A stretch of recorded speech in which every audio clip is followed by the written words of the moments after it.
We're ready for the most fantastic session of the event because this is the privacy session for today. So I'm happy to have you all joining this. And I think we have a very nice program. We have 3 speakers. We will start in a minute with Armin. I think you have a very short introduction of yourself, but well, very nice just to start with some discussion on like, oh, this is allowed, this is not allowed because of GDPR. We very often hear the argument like, okay, it's prohibited because of privacy. Is this true? Yes, is it not true? I'm sorry, there were 2 topics that I could talk about. Oh, and it's a different topic. One was this, and one was very adjacent to it, which was crime and GDPR. Does crime enable criminal? Or does the GDPR enable criminals? Or okay. Yeah, is that okay? For me, it's fine. Okay. Preferences? Yeah, GDPR for criminals. Okay. So even the exact topic was kept private, so very well. But, so it will be about GDPR facilitates crime, sort of these discussions. Well, some discussion then.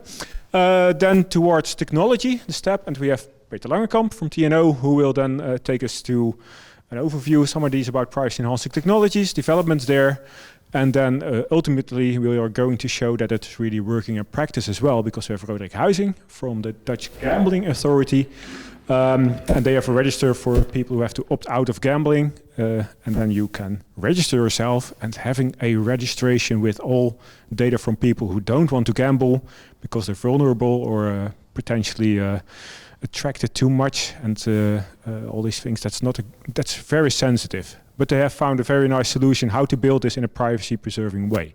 So that's a good example from practice. I was also asked to keep it a bit tight because we had 1 hour 15 minutes, and now they said we are running out of time. So try to stick to about 1 hour. So I'm going to try and speed up people a little bit, but not too much, and give them some room for their presentation.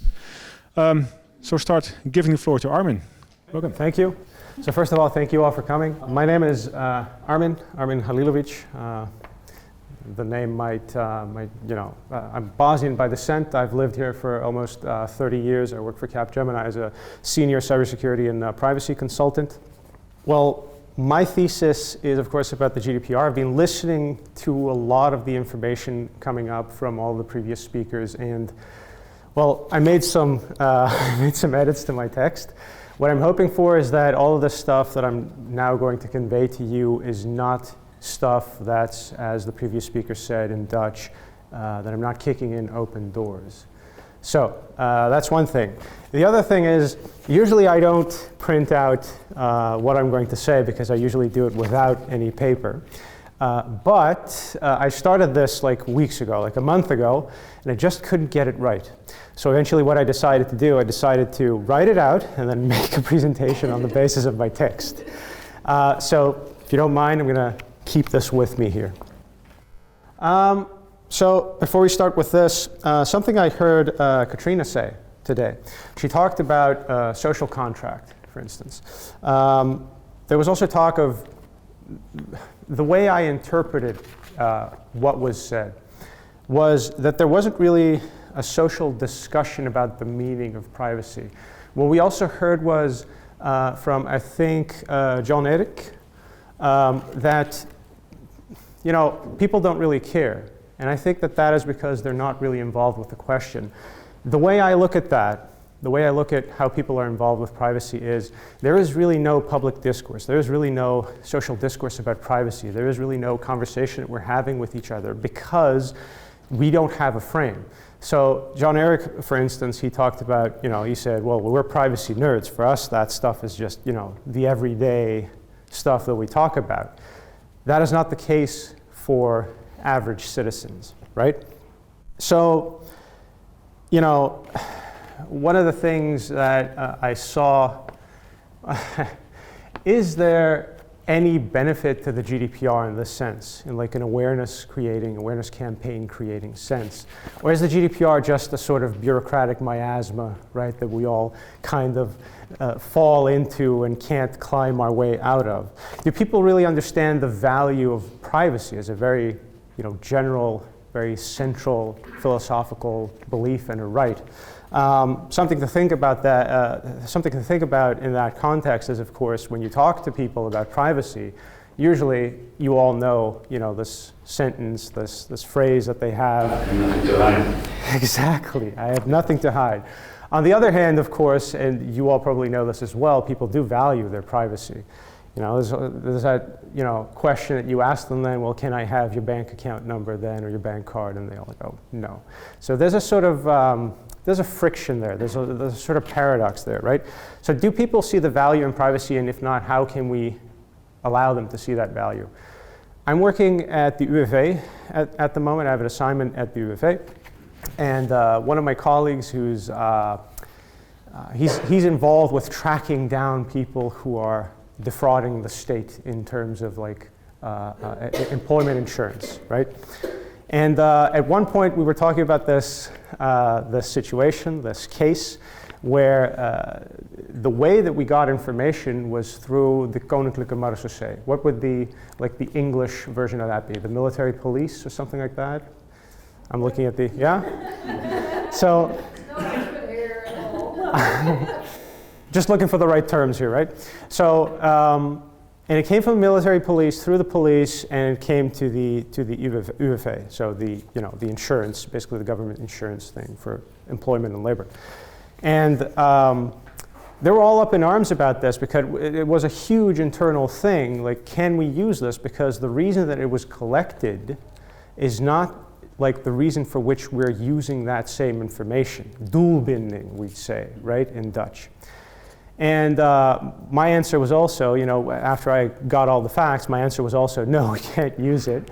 And one of these colleagues, he got quite frustrated at that and said, but why not? We're all part of the same, you know, government. We're just one organ, you know, front pocket, back pocket, people tend to say in Dutch when it's about money. Yeah, that was illustrative to me because, like John Eric said, I also talk mostly to people who have a very vested interest in this, maybe a personal interest. They don't think like that. They understand like checks and balances and stuff. So, crime in the GDPR. Another small anecdote to lead this in. I was scammed on Marktplaats. I don't know if this has happened to anyone else. Yeah, okay. Okay, there you go. I was buying something on Marktplaats, and of course it was too good to be true. But you know how it goes. So this person says to me, "Oh, there seems to be something wrong with the Marktplaats, like Dutch eBay, right? So there seems to be something wrong with like the Marktplaats payment system. Can we do this outside of Marktplaats?" You know, you get kind of a weird vibe off of this guy, but he sends me his name and his bank account number. So I think, what's the risk? You know, if anything happens, I have his bank account number and his name. So we do the transaction, and then his account is deleted off of Marktplaats, and so is the advertisement. So I call my bank, and they tell me, do you have a proces verbaal? Do you have a police report? No. So I go to the police, and I get a police report. Then they ask me, have you entered his information in the National Registry for Scammers? Okay, I'll do that as well. I call for the third time. I have everything you want. Can I get some help? They told me, no, you can't, because we as a bank need to have gotten 3 separate reports of the same person, same bank account number involved in fraud. And then you could, like, in English it would be subpoena us for the information to use in a criminal case. In relation to what we're going to be talking about, I would say, yeah, they cited the GDPR here. So, you know, could I please just get this guy's address that you guys have so I can just knock on his door and ask for my money back? No, you can't. In any case, before we continue, so what is privacy? So, you know, we've heard a lot of stuff today, but I haven't really seen, you know, that might be my academic inclination, so to speak, but I haven't really seen a definitions page, which, of course, might be explained by the fact that we're all nerds. So I would like to align with what thinkers have said about privacy previously, and one of the people I very much respect, late people, of course, is Louis Brandeis, a Supreme Court Justice. He wrote, together with a couple of colleagues, he wrote a piece on the right to privacy in 1890, right? And he defined it variably as the right to be let alone.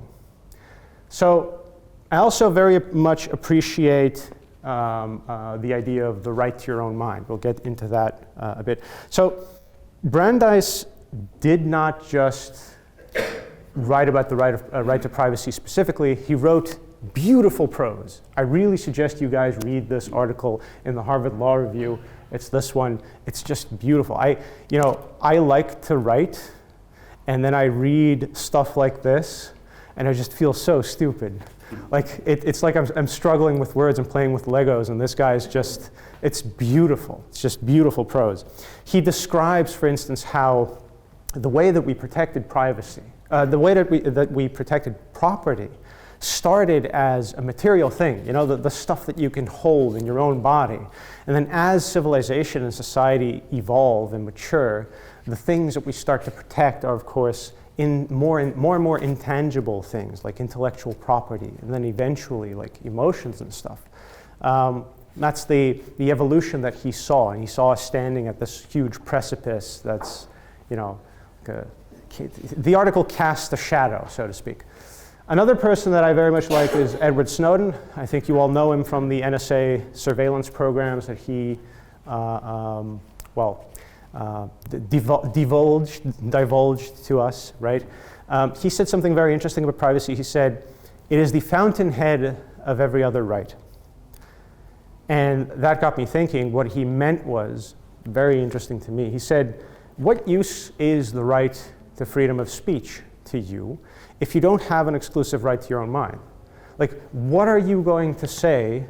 You need to concoct that freely in your own mind before you're going to say anything, right? Before you're going to bring that out, publish it, or whatever. So, yeah, very interesting. So I'm going to argue today that criminal enterprise is not really what we should be worried about. So very, very daring of me, but I'm rejecting the false dichotomy, false paradigm, false dichotomy that are being given. Because, let's face it, criminals are going to do their thing regardless of the GDPR, right? So scams have always existed, identity fraud has always existed.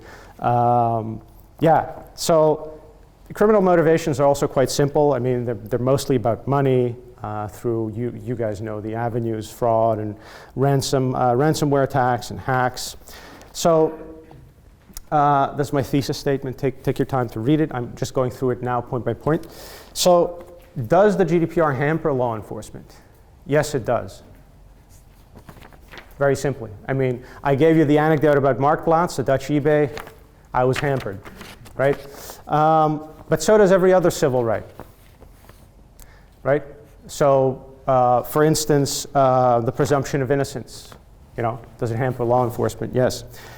But we've always had the means to reduce their risk, sanction them, and litigate them for damage. I'm talking about fraud, right, and criminals in this context. Far more important, I think, is the objectified, totalized, and diffuse data processes that govern basically our data every day and everywhere. By totalized, I mean there's no way outside of it, which we will see later, and which I think you guys are very knowledgeable about already. And by objectified, I mean it's not really about big tech, it's not really about companies or organizations or any specific thing. It's these processes are used by everyone, everywhere, all the time. Right? So data provides power through information. The GDPR is a framework for regulating data processes through privacy principles, and privacy principles limit power through checks and balances. Organizations that collect our data ostensibly seek the law's protection and legitimation. That's a big difference between, for instance, big tech companies and criminals, right? So one of them, the criminals, they're outside of the law, and the companies that we deal with, the organizations that we deal with, want the legitimation of law, right? So a difference between them, another difference is, of course, that a successful data breach for a criminal, it usually targets your bank account. And the sorry, I'm kind of stressed. Sorry about that. While the proliferation of data collection by big tech perhaps unconsciously undermines society. Data collection has allowed some organizations to grow into economic powerhouses. And you guys know, of course, this quote as well, that with great power should come great responsibility. I will argue, all right, this is what we just talked about. So I'll argue that the GDPR and adjacently cybersecurity produce benefits that vastly outclass its detriments. Provides a first step towards gaining control over our data through drawing data collection to the foreground, which allows us to know what's going on. It holds organizations that engage in data collection accountable, and it creates checks and balances upon the power vested in these big organizations. So I think that power is really the key word here. Data is power. There's this book, it has a red and black cover by, I don't remember her name, but it says like really in large fonts, privacy is power. That's going to be my argument as well. So privacy, as the right to our data in a sense, is a necessary check upon that power. The scientific method, or rather the empirical cycle, some of you, maybe all of you, might know like how it works or have seen this previously. So data is what allows us to understand phenomena in the world. In the animal kingdom, for instance, scientists collect data on the behavior of animals. They use this data to construct theories based on tested hypotheses. Sufficient data allows for an understanding through which you can predict behavior. If you can predict behavior, you can exert influence upon it and intervene at some relevant point.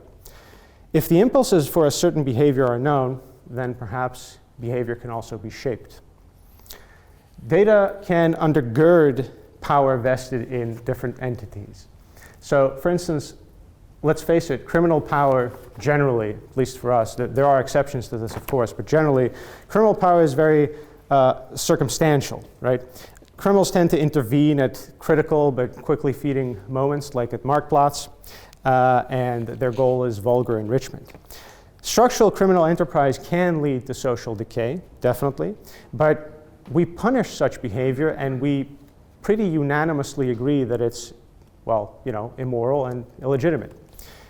State power, I think, is also not really the problem, or at least less of a problem than it used to be, because state power has been scrutinized for a long, long time, right? In philosophy and politics, we have a lot of democratic mechanisms through which we can exert our influence on state power, right? From, for instance, constitutions, treaties, political representation, and the same law that binds them, the government, so to speak, gives us legal remedies. So if we're harmed in any way, we can go to court, take whomever to court. But if we're talking about big tech, or rather these data processes and market forces, these opaque external forces, these processes, right? In contrast, these organizations that thrive on data collection have hitherto not really been scrutinized in the same way. There's not hundreds of years of political philosophy about, you know, their particular power. Where the social contract naturally rejects crime, and apologies, where the social contract naturally rejects crime and the rule of law provides democratic mechanisms to direct government, very few avenues exist to evaluate the legitimacy of some data practices. So I chose this picture. I'm sorry if it's disconcerting to some of you. It was somewhat to me when I first saw it. There was a there is a group of car manufacturers that decided to make this ad in Massachusetts on local TV. Why did they do this? This shows a woman about to be assaulted. Why did they run this ad? These car manufacturers made this ad because there was a bill in the state of Massachusetts which was arguing for the right to repair your own vehicle. And the right to repair your own vehicle entails having access to the data in your vehicle, right? And they were so against this that they said that if this happens, then you're allowing all sorts of hackers and other third parties to access your car, which will inevitably lead to, you know, you walking to your car at some abandoned parking garage, and, well, something happens. So Sorry? Interesting opinion. Yeah, I agree. It's very interesting, but it is a way. So the power that we're talking about through data, it can be exerted through influence. You either incentivize a certain behavior or decentivize another behavior, or you limit options. I have a couple of examples of that, of this power. I'm going to talk about it in a different context very soon.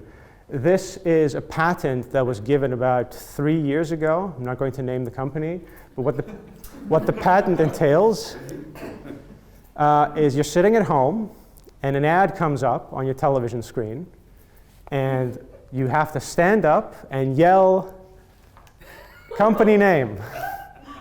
And then the ad, the ad is done and you can continue watching your series. They made a Black Mirror episode. Really? Right? No, I don't know, but it sounds like it. So That's extraordinary. That is so clever and manipulative. Yeah. Well, it gets like this is it can get worse. I mean, the last two examples, this hasn't really been applied or implemented yet, but I mean, who's going to stop them, right?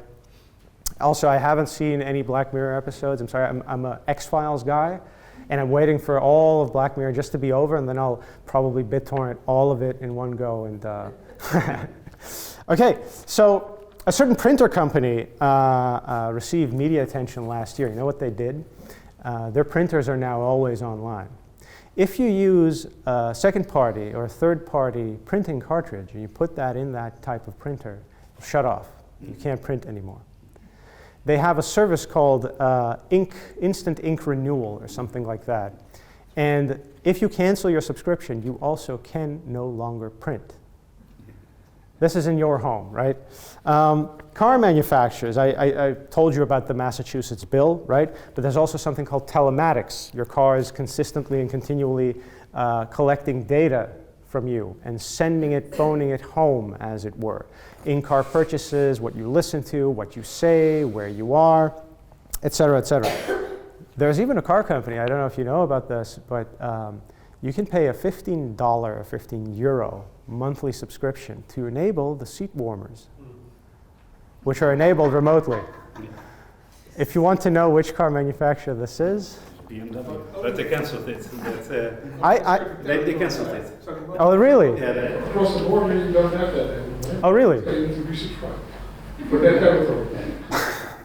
Well, there are actually services that work like this. I don't think they're in the EU, but let's talk about that afterwards. So, telematics, I mean, smart devices in your home. I've seen someone post on Twitter, formerly X, formerly known as Twitter, from their smart fridge. I don't know if you've seen that.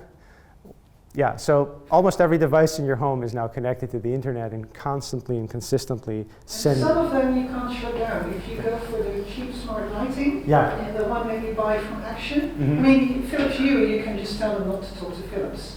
The ones Yeah. from the Action, you cannot tell them not to talk to China. Right. So I'll go through this a bit quicker now.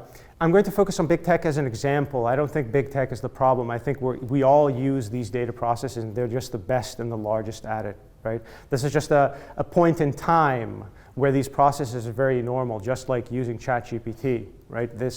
I'm giving very specific examples, but they are a very useful shorthand to talk about this stuff. What I want to say here is if you look at this chart, you can see that Apple would be in the G8, economic G8, because their market cap is larger than I think 90% of European nations, right? So if you go back to that previous slide where I was talking about criminal power and state power and business power, right? State power, I mean, 90% of states don't really have this type of reach, okay?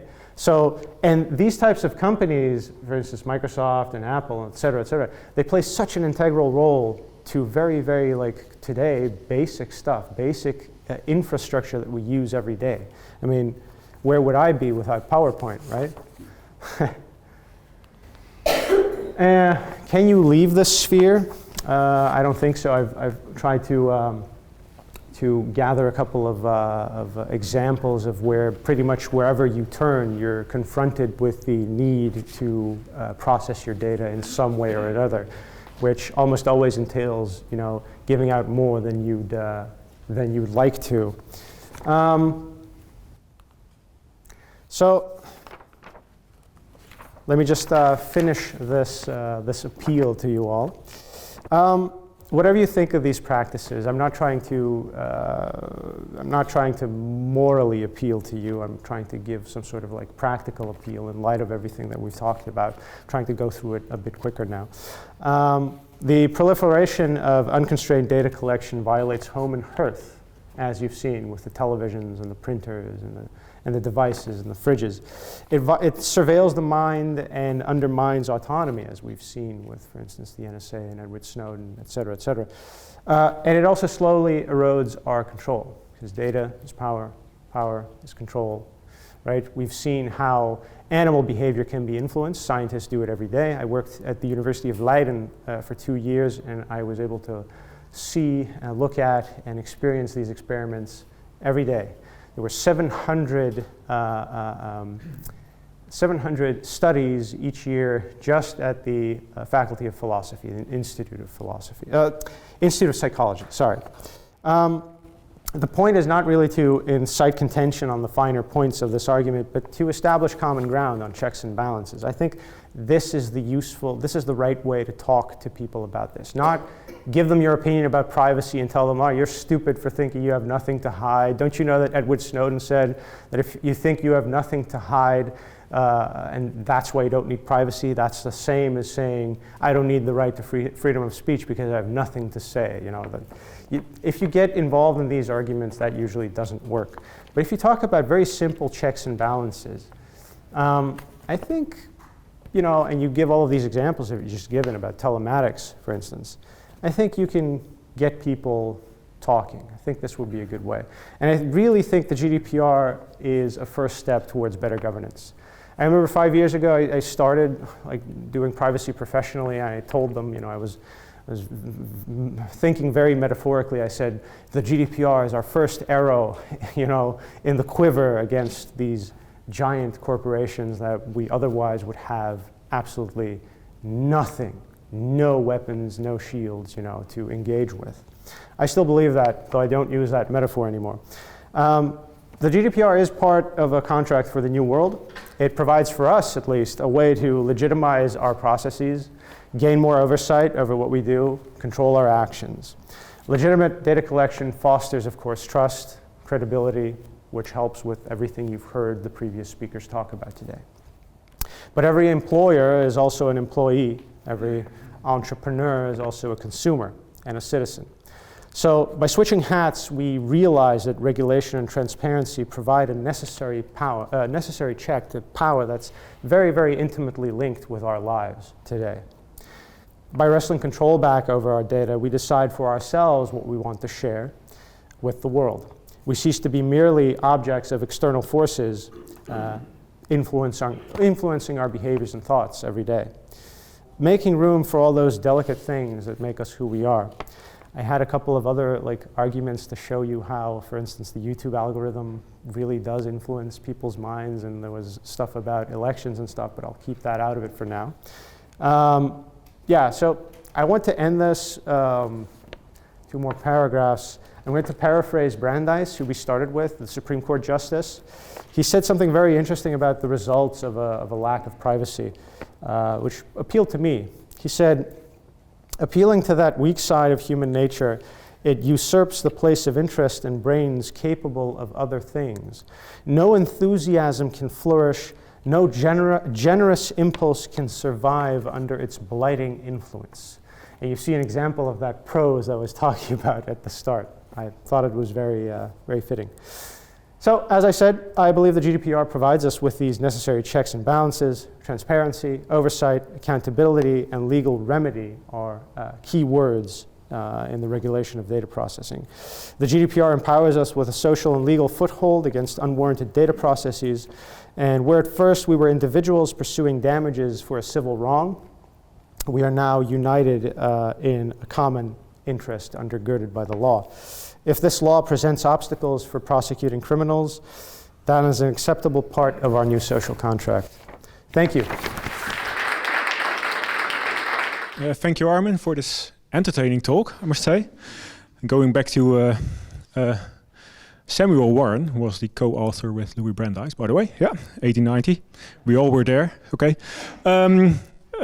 Just with a view on time, because we had some extra time for the presentation, I think there is all sorts of discussions possible during coffee breaks, but I'll ask Peter to check out his presentation already and then move over to the introduction directly, so we save some time there. So this was, well, the privacy overview again. I think quite an overview of how it started 1890 until now and what the influences are. So I think very interesting to have these checks and balances highlighted again. We will move on to the technology link then with Peter Langenkamp from TNO. And Peter is going to talk about privacy enhancing technologies. Having the overview, brief introduction is stated, so that's promising. I hope we all understand this very quickly, but very well. And I think nice to know or to mention as well, Peter was also having a stand downstairs with some practical examples or real demos of privacy enhancing technologies. I think there was the zero knowledge proof Sudoku and something with, what was the other one again with Smiley? Secure multi-party computation, as well know. So take a look at the demonstrations downstairs as well afterwards. Go ahead, please. I think I'll stand over here. Yeah, I'll try to keep my word and make it indeed a brief introduction. It's about privacy enhancing technologies. So we heard about and we thought about why we value our privacy. That's all good, but we do have a lot of data, and that data can be used for lots of useful purposes as well. So I want to talk about a couple of things. First, unlocking value in sensitive data. So what are we after? Some important considerations.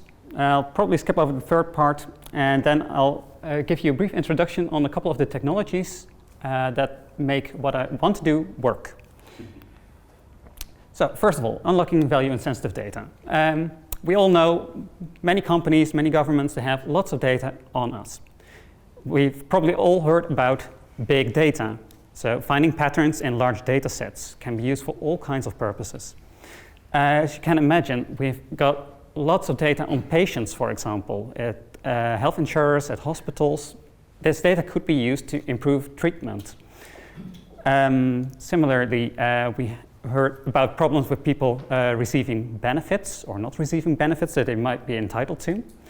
In principle, we have the information necessary to determine who is entitled to get benefits and simply offer it to them instead of making them ask for those benefits. Problem, we don't want to just go through everyone's data to figure this out. So how can we do this? Traditionally, we employ the help of a trusted third party. So you have some data, you have some data. We want to do an analysis and combine this data, but we do not trust each other to simply share the data. So we approach a trusted third party and we say, can you help us perform the computation that needs to be done? In this example, we have 4 parties sending in data to the trusted third party, sending data x1, x2, and so forth. The trusted third party performs an execution, so we've got a formula based on these inputs, and they send back the results. If we do this, the trusted all of these parties individually only learn the outcome. They do not learn the input of the other parties. But we need the help of a trusted third party, and the trusted third party does learn all of this data. So there may be different reasons why we do not want to take this approach. Fortunately, there's technologies that make it possible for us to do exactly this without needing a trusted third party. And these technologies fall under the umbrella term of privacy enhancing technologies. Yeah, so it's a wide range of technologies focused on different aspects of preserving privacy. The first, I'm not sure if it's readable in the back, but I'll say it out loud anyway. So there's differential privacy. Here the idea is we add some noise to our data. We have a perfect data set, we add some noise, some uncertainty, in such a way that if we share the data, you do not learn any sensitive information about individuals in the data set. But if we perform a statistical analysis based on this data, the averages will still be relevant to us. So we can still learn valuable information. There's federated learning. The idea here is, instead of all of you sending data to me, I send a model to you guys, which you can train locally with just your data, and you can send me back the results of this model training, which I can use to improve the model centrally. This is a technique that's, for example, used to improve keyboard typing predictions. There's homomorphic encryption, which I'll get back on in a bit more detail later on. But the basic premise here is we've got encryption, making it so that if we do something with data, you cannot read it anymore. But we can do it in such a way that you can perform calculations with this encrypted data, such that when I decrypt it afterwards, I'll have the end result. There's secret sharing, meaning I have some information, I split it up into separate parts, and I give you a part of my data, you a part of my data, such that those individual pieces of information mean nothing, but you can perform computations with those shares of data, such that when we recombine those shares, we get our end results. Both of these technologies are often used to implement what is known as secure multi-party computation, which is basically performing a computation such that we do learn the outcome, but not the input. Finally, there's zero-knowledge proofs. The idea here is I can prove that I know something without revealing the actual information. The example I have downstairs is I can prove to you that I have the correct solution to the Sudoku puzzle without revealing the solution to the Sudoku puzzle. So both the secure multi-party computation and the zero-knowledge proof, I have physical demos of downstairs, which you can have a look at after these presentations. Overall, it's about gaining the insight, not the data. We do not really care for the data per se, we care about the insights that the data may give. A couple of important considerations. First, we heard about the GDPR. The GDPR is important, and I want to stress that privacy-enhancing technologies do not bypass the GDPR. We do not attempt to bypass the GDPR. What we want to do is make sure that we adhere to the principles of the GDPR. So the GDPR is about proportionality. Does the end justify the means? Sorry, that's probably not correct. No. So is it right that we reveal certain information given what it is that we want to accomplish? Is this in proportion? There's subsidiarity. Is this the best solution to our problem, or could a less intrusive method give the same results? And that's where the privacy-enhancing technologies come in. Then there's the issue of data deducibility. So we can very securely perform a computation, and then we have a result. But what do we learn from the results? So, for example, if we, this whole group, we perform a secure computation of our average salary. Can be done, no problem. Then one person leaves the room, and we do the same computation again. Then it will be very easy for us to deduce the salary of the person who just left. So that's something that needs to be taken into account. Finally, there's what we call an adversary model. There's security guarantees that can be given based on different scenarios. So if we all trust each other on a basic level, we think, well, they're just curious, so they'll try to figure out as much as they can, but they'll stick to the agreements that we made. They'll execute the protocol the way we agreed. That's called passive security, so just protection against being curious. On the other end of the spectrum, there's active security. So if I think all of you might be colluding together in order to gain the computation, some of you might be giving or might not be performing computations the way we agreed you would, then we need active security. So this is something that would be useful in an international setting if we want to cooperate with Russian banks, for example, which we might not trust. In the middle is something called covert security, where we simply say, well, just like real life, there's no 100% guarantees but we can introduce a chance of someone getting caught if he cheats. And if this chance of getting caught is high enough, this will deter people from trying to cheat. This is the part I will skip. And now I want to get into the specific privacy-enhancing technologies. To start, differential privacy. I already described it in brief, and I want to give a short example. So this is about adding noise to data. So suppose we have a group of people, and we know the individual height of each person, but some other party is only interested in being able to work with the average height of people. Well, we can simply give this whole data set, and they can calculate the average. Or we can introduce some noise. So we make the first person a bit shorter, the second one a bit taller, and so on. And this can be done in a way that the average is still correct. Well, this is very basic, but this can be done for more complex computations as well. And you can mathematically describe the amount of uncertainty that you introduce and the degree of uncertainty it causes in your end result as well. Then there's the zero knowledge proofs. So I want to prove to you that I know something, but I do not want to give away the secret that I have. An analog example is Where's Wally? Is everyone familiar with those search pictures? So I've got one here. A lot of people, and somewhere in here is Wally. Wally is wearing a sweater with red and white stripes and a hat, red and white stripes.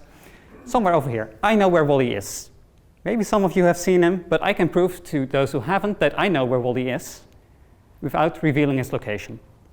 The way this can be done is I take a large sheet of paper and put it over this drawing. And I cut out the shape of Wally. And now I can move around the picture in the background such that Wally comes into view. This is something I can only do if I know where Wally is. The fact that I'm able to show Wally to you proves that I know where Wally was, but because of this large sheet of paper, you cannot see the relative position of Wally compared to the original picture. Of course, when I take this away, it's very easy for you to spot Wally in the picture. As you can imagine, computers don't quite work like this. We won't be sending back and forth Wally pictures and large sheets of paper. In reality, we rely on maths, using prime numbers, using hash functions, using commitment schemes. It likes to make this all work, but the end result is the same. We can prove that we know something. We can prove we have a specific value. We can prove I'm over 18, for example, without revealing my actual age. Next up, secret sharing. So I've got a secret value, you've got a secret value, we want to do some computations with those. We can split up our values, use those secret shares to perform a computation, recombine, have our end result. In this example, we want to compute our average salary. So we've got orange, blue, and green with 2K, 4K, and 3K respectively. And what orange does, she splits up her number in -2, 5, and she keeps a -1 for herself. -2 is given to blue, 5 is given to green. Green does the same. 3 becomes 4, 8, and -9. And blue, the 4 becomes a 1, 3, and a 0. Now, locally, it's very easy to add these shares. And that's exactly what they do. Add these shares together.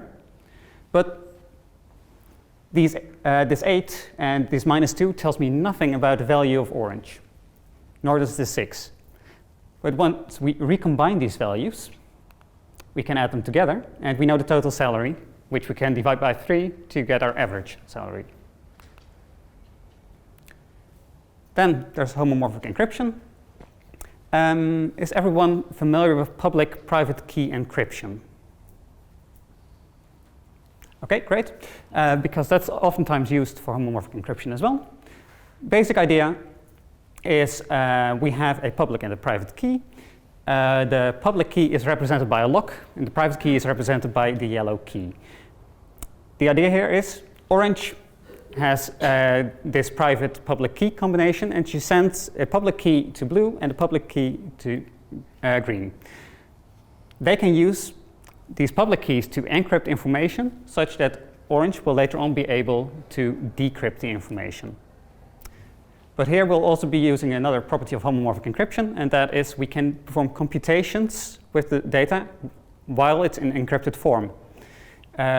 Oftentimes we use partially homomorphic encryption, meaning we can perform a limited set of operations on the encrypted data. This comes with the benefit of being a bit faster than what's known as fully homomorphic encryption, where we can perform any computation. So what we'll do here, first, orange will, and the others as well, will encrypt the data using the public keys. And orange will send their encrypted data to blue, who can then add her encrypted data, send it to green, who can then add their encrypted data, and send it to orange. Orange, being the only one with the private key, will then be able to decrypt the information and get the end result of 9, but will not have learned anything about the 4K and 3K of green.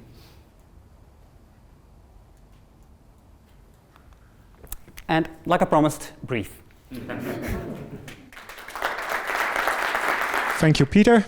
I think that was, well, to me it seemed pretty clear for the technological talk, so happy to have this introduction. Continue, and I'll use the time not for questions, unless there is a very brief question. Yep. This was very good, and I think it's a lovely format for you to think of doing some tutorials, because it's very complex, and you made it very accessible. And a lot of people don't understand, or they dismiss it because they feel it's overwhelming. But I think you could make some very nice, simple, explained videos. It's very good. Thank you very much. And I have to repeat for the people at home or whatever. There was a suggestion, give some tutorials, make some videos, because it was a very clear story. So thanks very much for this. Then I'll introduce the final speaker for the session. So we're running a bit into time again. Thanks. We have Roderick Huizing from the Dutch Gambling Authority. Already said a very few words about this crux thing. I know what it stands for. It's the Centraal Register Uitsluiting Kansspelen, or the Central Registry for the exclusion of gambling, sort of. Something like that. Something like that. So he's going to take us through this practical case of a privacy by design solution. So thanks, Roderick. Go ahead. Yes. Yeah, Arnold already said everything on my first slide, at least, so we can skip that. So what is the crux system? It is, actually, I a few times over the past few years called it the biggest privacy nightmare of the Kansspelautoriteit. It is indeed the Centraal Register Uitsluiting Kansspelen, the central registry for gambling exclusion. It is a gambling exclusion system, which means that at all Dutch casinos, all Dutch gambling websites, people who are registered in the system, they can't enter. So when you log into a gambling website, the gambling website checks the registry, sees, are you in the registry, yes or no, can you enter? Same if you go to Holland Casino or if you go to a local gambling hall. When you try to enter, they will check your data. And if you are in the system, you can't gamble. Do they offer a sign out of the register option at that point? Yes.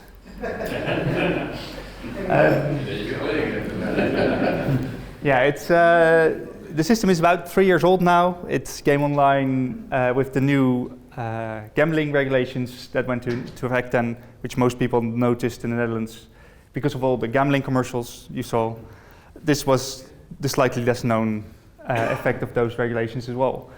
It's mainly intended for, it's purely intended for high-risk games, so or games with high gambling addiction risks, which means that if you want to play the lottery, that does not check in the system, but casinos, online gambling, they are classified as high gambling addiction risks, which means they have to check in the system.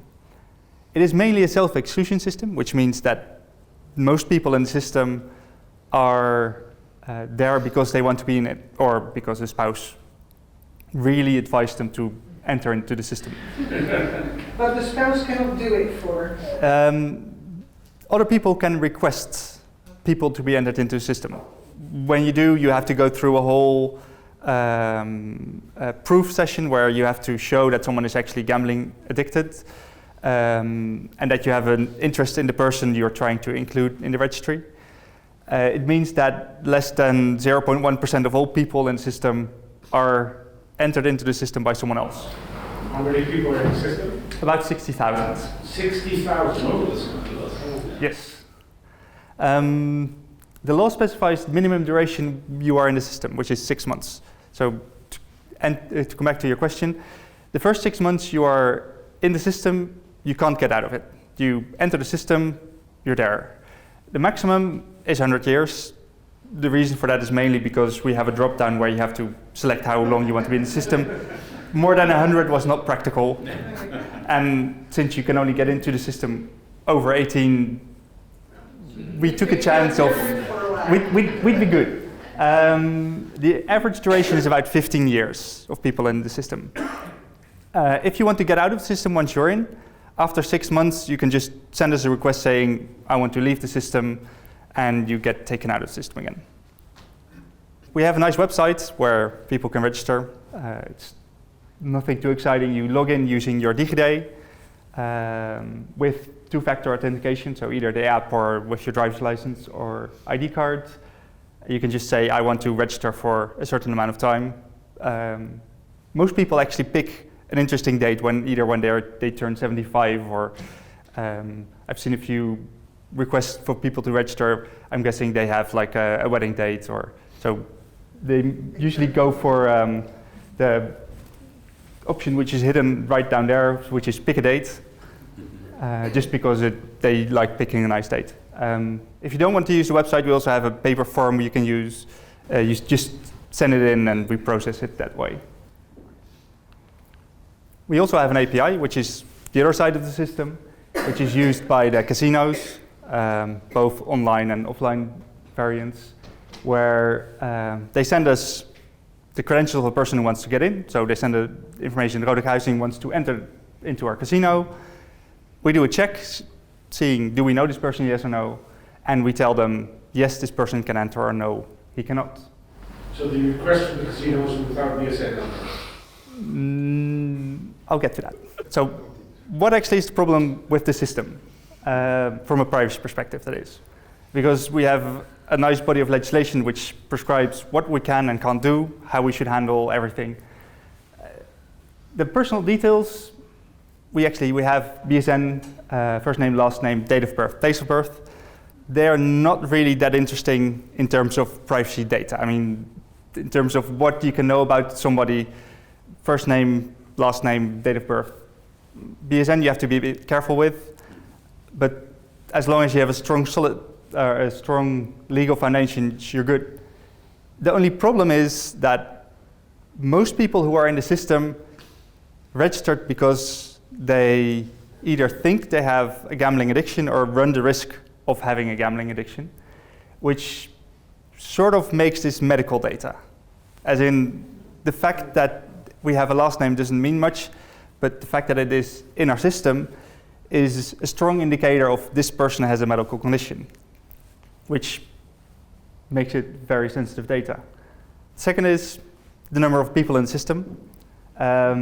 This is actually, like I said, we started about 3 years ago. We've seen very consistent growth. It's about 500-ish people per week, and it varies a bit from 400 to 600, but it's a very strong uptrend. We're still not at the maximum. Countries around us, they have similar systems which are older. They have between 1% and 2% of all population. So it's likely that we will end up with something between 150,000 and 300,000, 400,000 people in the system. And then there is the number of checks that are performed. Like I said, every time someone wants to gamble somewhere, they are checked in the system. Wow. That happens a surprisingly lot of times in a day. We do over 1 million checks on average a day. Busiest time is actually during the World Cup, surprisingly. we had over 385 million checks in the past 12 months. Besides being an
So, how did we fix it? How did we get to a place where we can tell the police, well, nice that you have a court order, but we just can't help you? There is the obvious stuff everybody does. We don't keep our logging. We have two-factor authentication both for CASA employees and also for people logging into the system. We limit the access people have inside the Kansspelautoriteit to only 5 or 6 people that really must be into the system. We use certificates to protect the connection with casinos. We have IP whitelisting. And still, that's just the basics. It's not really enough. It's like any IT system is fallible. If you connect it to the internet, someone at some point will get into it and hack it or track whatever happens there. So what else can we do? Well, we started before we started building the system. So we started at the beginning, but the beginning was not, we need to build a system, how are we going to do it? As the Kansspelautoriteit, we create part of the legislation around gambling. We took privacy into consideration when creating this part of the legislation about the system. We limited the amount of data we can use. We specified that we can't keep the data after a person has left the system. So even if we want to, we're just legally not allowed to. Well, we limit who can access the system, what kind of data we put into the system. And by doing this, before we started building, we already had privacy at top of mind.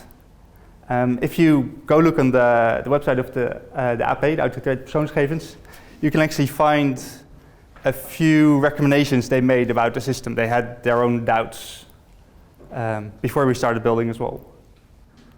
When we started our design, we had 3 main design considerations in mind. The first one was that we don't want to send the whole set of personal details over the internet a million times a day. We don't want to have casinos repeatedly ask for a BSN and that social security number and send it to us over the open internet. And we don't want to have a database filled with people who say they're gambling addicts connected directly to the internet. Because, as I said, anything connected to the internet will at some point get hacked. To describe how the system actually works, let's start with the registration. So a person goes to our website, logs in using DigiD. We get their personal details, being a government organization, we get it from the Dutch BSN registry. The advantage there is that we are sure not so much that the personal details are correct, but that they are always written in a uniform way. Because we have a single source of truth, the BSN registry, even if at different places IDs or on different ID documents, personal details are written differently, we can use a single source of truth saying, this is how you are supposed to handle or how you're supposed to write this person's details. We get mainly the BSN, the last name and date of birth. An interesting thing to note here is that in the system we are trying to uniquely identify people.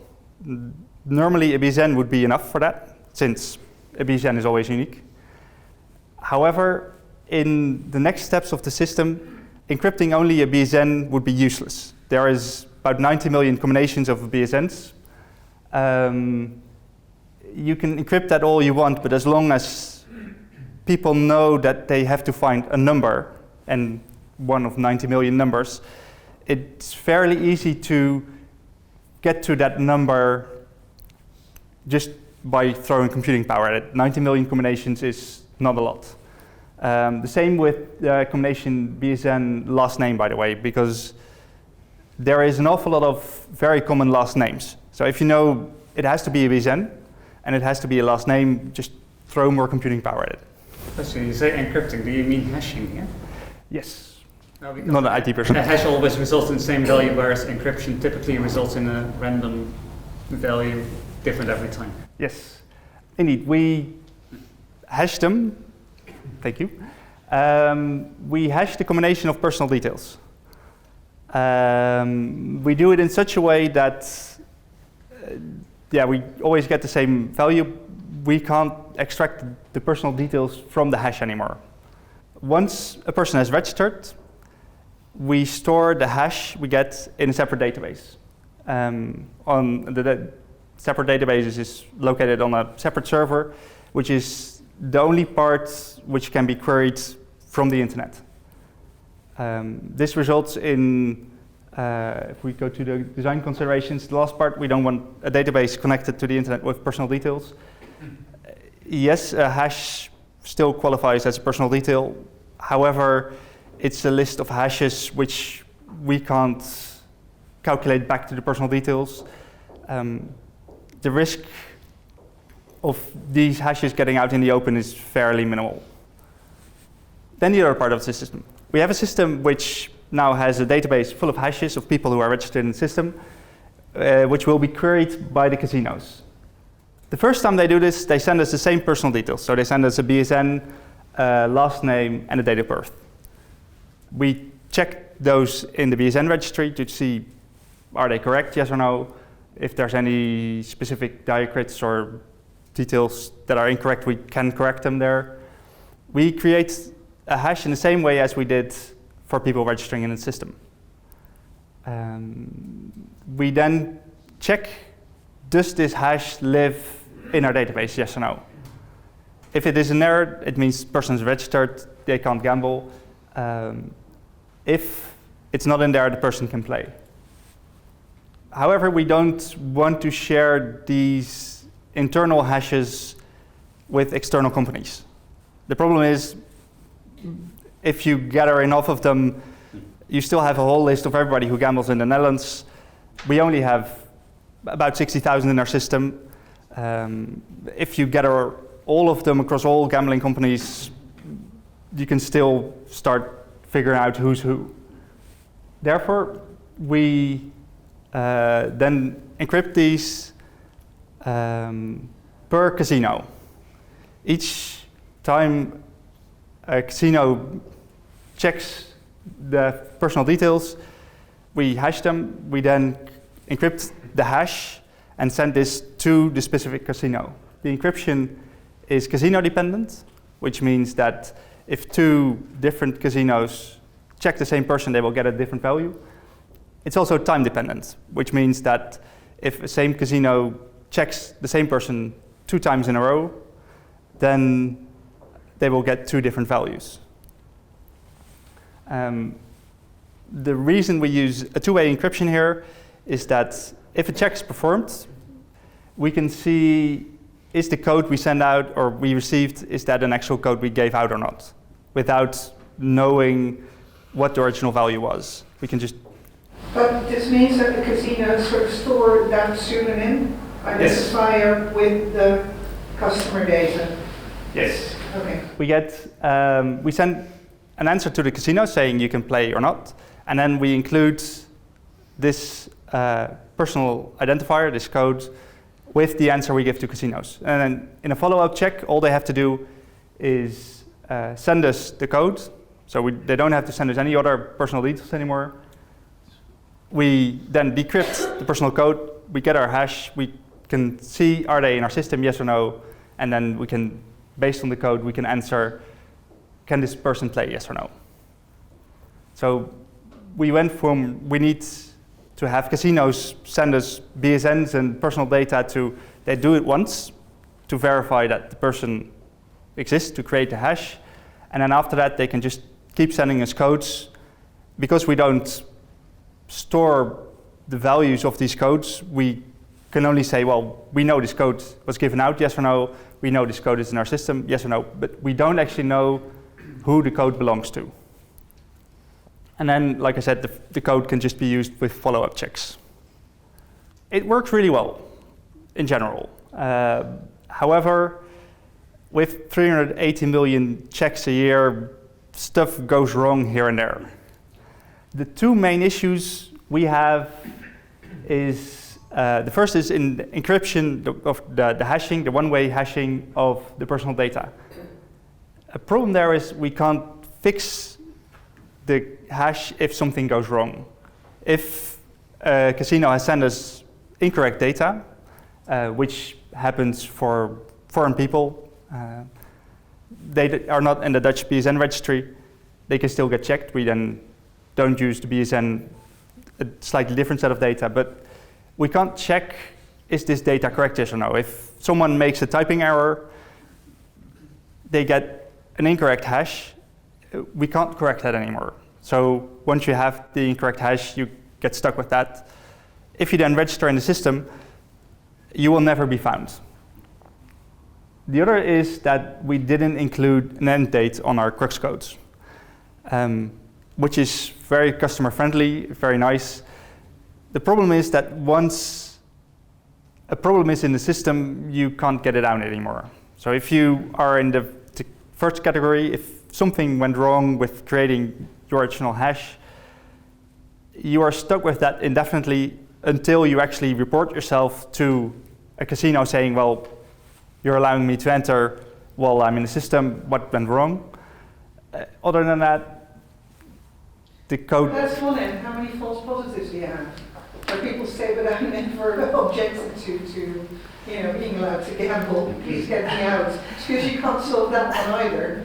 And if there's any collation in the thing, you're screwed. False positives, in that sense, don't happen a lot. The thing is, because of the hashing, you get, basically, the codes are 750 plus characters long. The chance of you getting an incorrect hash based on your BSN... How many people have started whining and how many casinos have filed a complaint for losing revenue? Casinos complain they don't file reports asking for their money back. Yes. Because the system is probably as foolproof as possible. The main thing people complain about is that they are in the system and they want to get out. After all, we are talking about people with an addiction. The most common complaints we hear is someone else put me into the system, please take me out. We still share DigiD in the Netherlands. Yes, which is why we implemented two-factor authentication in the DigiD. Yeah, I can report my mother. Our answer to that is you are legally not allowed to share your DigiD. Yeah, great. And you're also supposed to know the whole law book by heart. You also know how creative addict people can be. Yeah? So if they're not able to allow to go to the casino, they go to Belgium or to Germany and do the same thing. Yes. or they find a kind of illegal place to play. Yeah, that's probably these are discussions for the break later on, because there was a sign. We have to continue for the bullshit this bingo. was the last slide for me. Oh, this is the last slide. Okay, oh great.